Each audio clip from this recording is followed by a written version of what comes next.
बिस्मिल्लाहिर्रहमानिर्रहीम। मैं हूं डॉक्टर साजिद अख्तर। आज फिर हाजिर हूं आपकी खिदमत में एक नए टॉपिक के साथ। आज का हमारा टॉपिक है डेंगू फीवर। डेंगू बुखार क्या है, डेंगू बुखार कैसे फैलता है, किस तरह से फैलता है, इसमें क्या महसूस होता है, इसकी अलामात कौन कौन सी होती हैं, इसका इलाज कैसे मुमकिन है, क्या इसका इलाज घर पर भी हो सकता है और इसे कैसे बचा जा सकता है। आज हम इन सारे सवालों का जवाब लेंगे। डेंगू बुखार एक वायरस की वजह से होता है। वायरस ये फ्लेविवर्डी नाम की एक फैमिली है, इस ग्रुप का ये वायरस है। ये वायरस इंसान से इंसान में मच्छर के ज़रिए मुंतकिल होता है। ये मच्छर ख़ास किस्म का मच्छर होता है जिसको एडीज़ कहते हैं।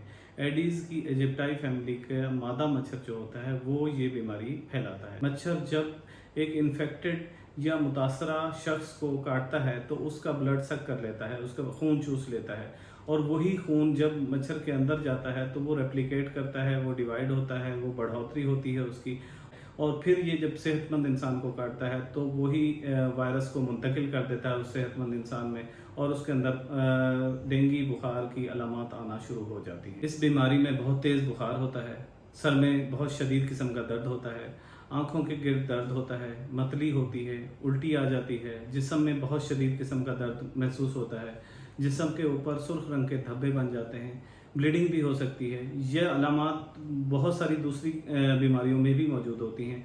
तो ये यहाँ पे जब हमारे पास इस तरह का मरीज़ आता है तो हमारे डॉक्टर्स को चाहिए कि इस मौसम में अगर कोई पेशेंट आ रहा है तो अपना सस्पिशन ऑफ इंडेक्स हाई रखें और उसको मुआयना करें, और डेंगू को भी जहन में रख के उसके टेस्ट भी कराए जा सकते हैं, उसका मुआयना किया जा सकता है। डेंगू के टेस्ट कौन कौन से कराए जाते हैं? कुछ सिंपल टेस्ट हैं, सीबीसी कराई जाती है, डेंगू के एंटीजेंस कराए जाते हैं, डेंगू की एंटीबॉडीज़ कराई जाती हैं। हिस्ट्री से, एग्जामिनेशन से और टेस्टों के बाद जब हमें कंफर्म हो जाता है कि डेंगू बुखार है तो फिर उसका इलाज किया जाता है। डेंगू बुखार की कोई स्पेसिफिक इलाज नहीं है।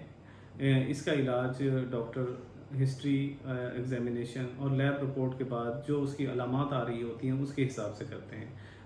जैसा कि अगर उसको बहुत तेज़ बुखार है तो उसको बुखार के लिए पैरास्टामोल वगैरह दी जाती है। अगर जिस्म में दर्द है तो उसकी दवाई दी जाती है। अगर उसको मोशंस हो रहे हैं तो उनको ट्रीट किया जाता है।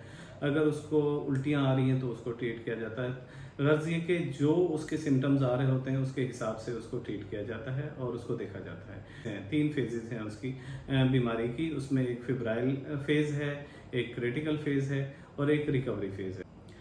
मच्छर जब काटता है तो इसके बाद 3 से 14 दिन के अंदर डेंगू बुखार हो सकता है। बुखार आएगा, जिस्म में दर्द होगा और वही बाकी सिम्टम्स जो हमने पहले डिस्कस किए हैं।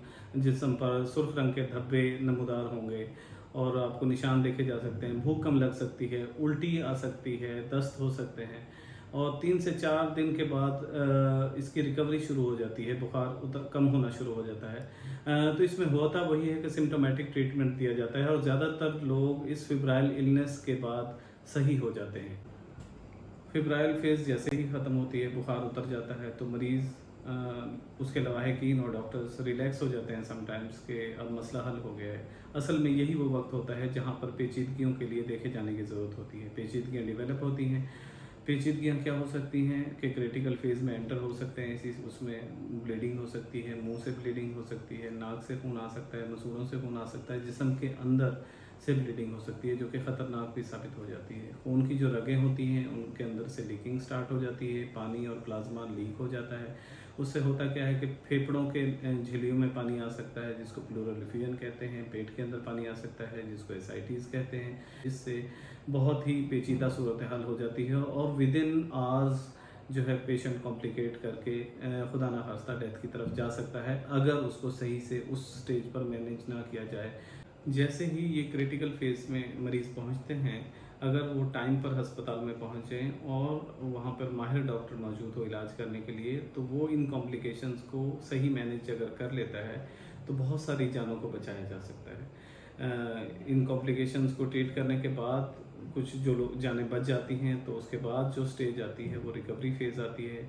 इसमें भी कुछ कंडीशंस ऐसी होती हैं जिसमें जिस समय दाने से निकल आते हैं, बाज़ औक़ात भूख कम लगती है, कमज़ोरी और थकावट महसूस होती है, लेकिन ये वक्ती होती है। 2 से 3 हफ्तों में मुकम्मल आराम करने से और इलाज करने से पेशेंट ठीक हो जाते हैं। डेंगू के मरीज़ का घर पर भी इलाज मुमकिन है। जैसे ही एक डॉक्टर तशख़ीस कर लेता है कि इस मरीज़ को डेंगू है और वो फेब्राइल फेज़ में जब होता है तो उसको इलाज बताया जाता है, उसको दवाइयाँ दी जाती हैं, उसको रेस्ट करने का कहा जाता है और वो घर पर रेस्ट करता है और फ्लूइड इंटेक ज़्यादा रखता है, पानी, जूसेस और नमकियात का इस्तेमाल ज़्यादा करता है।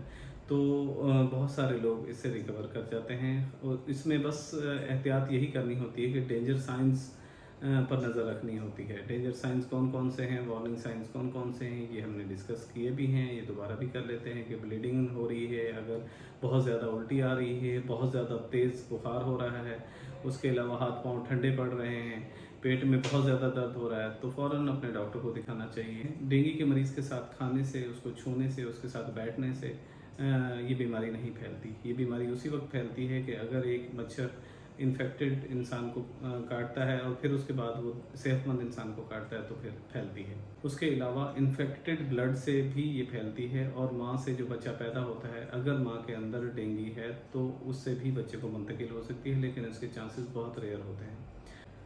डेंगू बुखार से बचने के लिए हमें 3 महाज़ों पर लड़ने की ज़रूरत होती है। एक महाज़ ये है कि हमने कोशिश ये करनी है कि मच्छरों की अफजाइश नस्ल हो ही ना। मच्छर ज़्यादातर एडीज़ मच्छर जो है ख़ास तौर पर ठहरे हुए पानी में, साफ़ पानी में अफजाइश पाता है।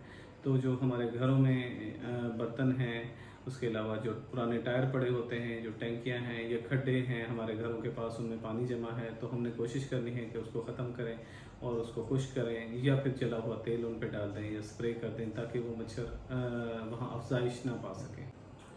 अगर मच्छर फिर भी हमें नज़र आते हैं तो हम उन्हें कोशिश करें कि उनको ख़त्म करें। उसका हल क्या है कि स्प्रे किए जा सकते हैं, कॉइल्स इस्तेमाल की जा सकती हैं। मार्केट में बहुत सारी ऐसी प्रोडक्ट्स हैं जो मॉस्किटो किलर के तौर पर मिल जाती हैं और उनको ख़त्म किया जा सकता है। तीसरा ये है कि मॉस्किटो अगर फिर भी मच्छर अगर फिर भी मौजूद हैं तो अपने आप को बचाना है कि वो हमें ना काट सकें। वो कैसे ना काट सकें, हम बच्चों को नेट्स वगैरह में रख सकते हैं, उसके अलावा कॉइल्स वगैरह यूज़ कर सकते हैं, उसके अलावा बॉडी पे लोशंस मिलते हैं, कुछ तेल मिलते हैं, कुछ ऐसी चीज़ें मिलती हैं जो बॉडी पे अप्लाई करते हैं तो मच्छर नज़दीक नहीं आते। इस तरह से बचा जा सकता है। अगर एक शख्स को डेंगू हो चुका है तो उसको दोबारा भी डेंगू हो सकता है। असल में होता यह है कि डेंगू वायरस की 4 मुख्तलिफ़ किस्म की स्ट्रेन्स हैं।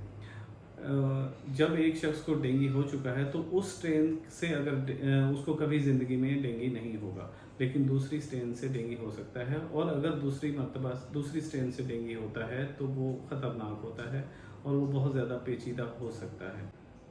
दुनिया के मुख्तलिफ ममालिक में डेंगू की वैक्सीन अवेलेबल है, लेकिन अनफॉर्चुनेटली पाकिस्तान में अभी तक अवेलेबल नहीं है। तो जब तक नहीं है तो हमने फिर एक ही काम करना है, वो क्या करना है कि बचना है। बचना किस तरह से है कि पहले कोशिश तो वही होनी चाहिए कि मच्छरों की अफजाइश ना हो सके। दूसरा क्या करना है कि अगर हो जाए तो उनको मारना है और तीसरा क्या करना है कि अगर फिर भी मच्छर फिर रहे हों तो ख़ुद को मच्छरों से बचाना है। हमारा आज का टॉपिक यहीं तक था। उम्मीद है आपको पसंद आया होगा। अगर आपको ये हमारा टॉपिक पसंद आया तो इस वीडियो को अपने चाहने वालों के साथ शेयर करें, हमारे चैनल को सब्सक्राइब करें, लाइक करें और बेल आइकन दबाना बिल्कुल ना भूलें ताकि आपको हमारी ताज़ा तरीन वीडियोस मिलती रहें, उनका पता चलता रहे। आपका बहुत बहुत शुक्रिया।